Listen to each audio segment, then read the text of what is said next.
Welcome guys!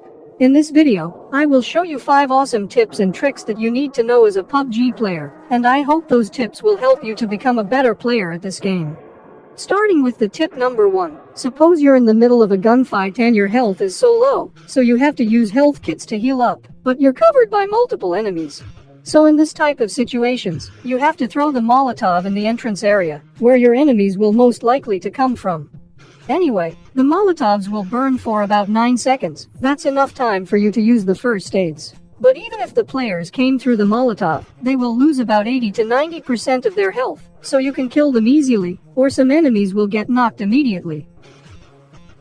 So always remember to throw Molotov while healing in the middle of a gunfight. This will definitely save you in those situations.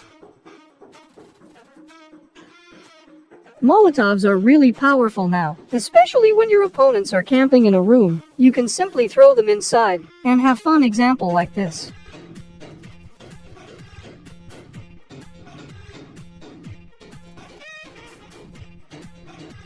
So carrying at least 2 Molotovs will help you in many situations.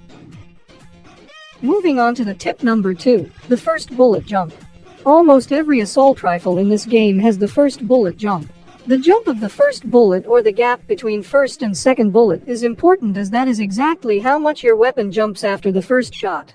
Because of the first bullet jump, you are more likely to miss few shots at the beginning of your spray, and this will make everything fall apart. This is the reason why most of your shots won't get connected after the first shot.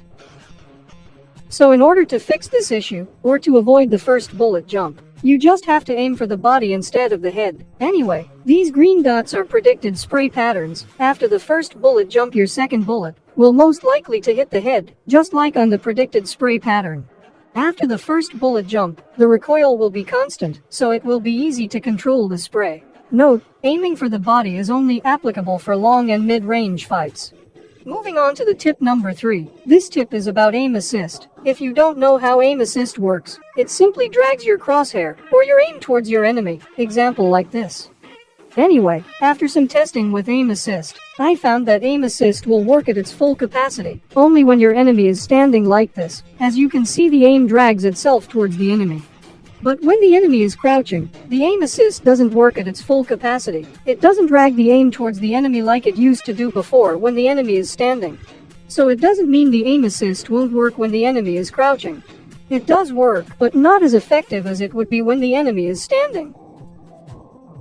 Here is the side-by-side comparison. When the enemy is standing, the aim assist activates immediately and instantly. But when the enemy is crouching, the aim assist will take some time to activate. And when the enemy is proning, the aim assist may not work at all.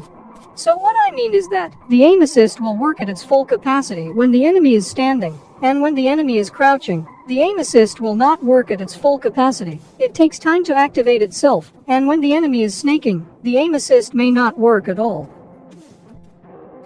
So this shows us that crouching and spraying is a lot safer than standing and spraying, and also crouching will reduce recoil.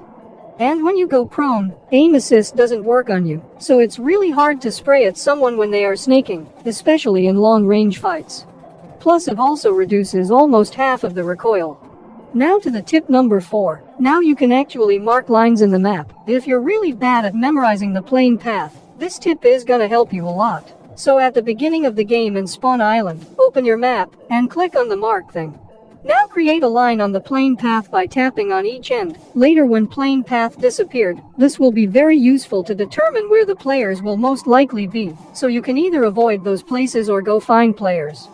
Anyway, moving on to the last tip. This is kinda like a training drill. Many of you been asking me about how to shoot from a moving vehicle. Example like these. You can actually practice this in classic mode while traveling in a vehicle. You have to randomly choose your target. It can be either a tree or rock or other some random obstacles, and then track them at first. Example like this. And if you got extra ammo, you can start shooting at the random targets, so you can practice the recoil controlling as well as tracking the target.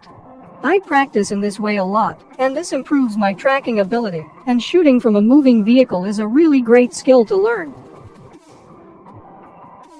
Anyway, that's all I got for this video. I hope you learned something new. If you did, hit the like button and subscribe for more upcoming videos like this. See you guys in the next video. Enjoy my